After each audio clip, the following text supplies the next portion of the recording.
So we are back with another episode of Fallout 4 Mods Weekly. Today's going to be a little bit later in the day, but that's okay because starting things off, we have a pretty cool one. This is going to be called Ambient Wasteland. What this mod is going to do is add in a bunch of different kind of background noises to just different locations in Fallout 4. And by locations, I don't mean specific locations, but basically areas of the map, whether it be kind of near Sanctuary, one of the forested areas, or even some of the swamplands are going to each have their own kind of custom background noises. So I'll show you a few of the different examples of that right now, and we'll just take a listen.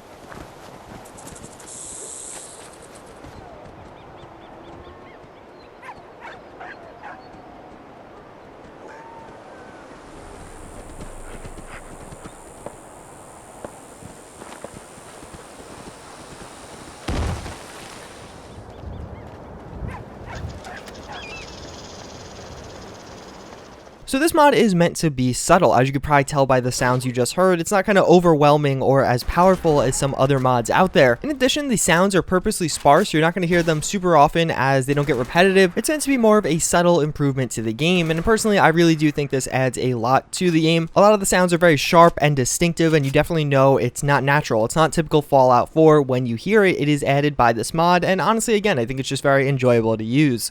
So we have the Pistol Reanimation pack by Wardaddy. So this is a pretty interesting mod. It's something I've shown you a bit of in the past. More or less what it's going to do is change the animations for the Deliverer in Fallout 4. But a lot of weapon mods do use the Deliverer animations for those weapons, so it's going to change those weapons animations also. There's two variants. Right now you're obviously seeing a two-handed variant. This one looks pretty cool, but what my favorite is going to be is that one-handed variant. It's going to have a reload, sprinting, the actual pull-out animation for the gun. These all look very good and solid. Wardaddy obviously being a very talented mod author and really just animator in general. He has made a ton of animations for a ton of different weapons, and hopefully the video speaks for itself. If you guys like what you see, I'll have a link down below to the two-handed and the one-handed animations. I again think it's a really big improvement, and although yes, I am only showing you this one gun, it is going to be usable on a ton of different pistol mods that do reuse these animations. So this mod's pretty cool. This is something I also covered in upcoming mods. This is going to be immersive deployable shields. More or less what this is going to add in is a ton of different shields that you can throw down like a grenade, craftable at the chemistry station. As you can see right there are 5 different variants for you to use, and more or less as you get into combat, you could throw down one of these shields. It has a little peephole that you can shoot through, and you could kind of avoid being shot by enemies. And after you're done using your shield, you could pick it back up and continue on your journeys. It definitely is a cool mod, and honestly just fits into Fallout 4 really well. There's a ton of instances when this is usable and really practical. This is kind of a refresh of the mod. There was an iteration of this already, but the real big change here is a lot of these shields are just more, well, immersive. As the title does suggest, they're not as kind of weird and out there as the previous iteration. This one, it just really fits into the game well. A lot of these shields do look really good. Some of them could use a little bit more work, like the sandbag one. It does have some visual issues, but regardless, it definitely is a very satisfying mod to use and something that I think fits into the game pretty well.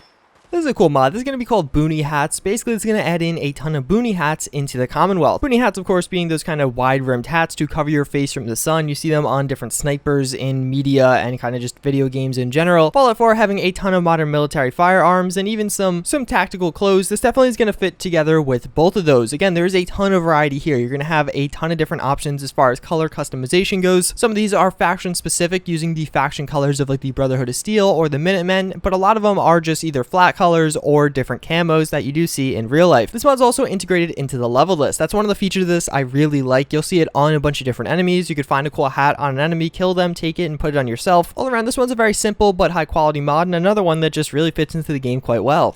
So then last but not least, one that I personally really like, this is going to be called Police Officer's Outfit. It's basically going to add in this police officer outfit. It's pretty high detailed. It is specifically a Boston police officer outfit. You do have the hat as one piece and then the jacket as a second piece. And again, I just think it fits into the game fairly well. It kind of flows with things. It doesn't look too out of place. It obviously makes sense for a Boston police officer outfit to appear in Boston. In addition, though, there's also actually an FBI agent jacket. It has kind of the same look and feel of this one, except this does have FBI logos and a few different color changes compared to the police officer one. The mod author thus far has been extremely receptive to people's requests to kind of make minor changes to the mod or additional variants. And one thing a lot of people are asking for is this as a replacer for the Diamond City security, or just an integration into their level list. I think that would be really cool. It's something I would personally really like to see, so hopefully we'll get that in the future. That's going to wrap it up for this episode, though. A bit of a shorter one, a simpler episode all around. None of the mods were super complex, but still some really high quality ones. A lot of these are ones that I personally think I'll see myself using over the long haul, so hopefully you will be too. As always, again, thank you guys for watching. I do hope you enjoyed, and I hope to see you all next time. Later.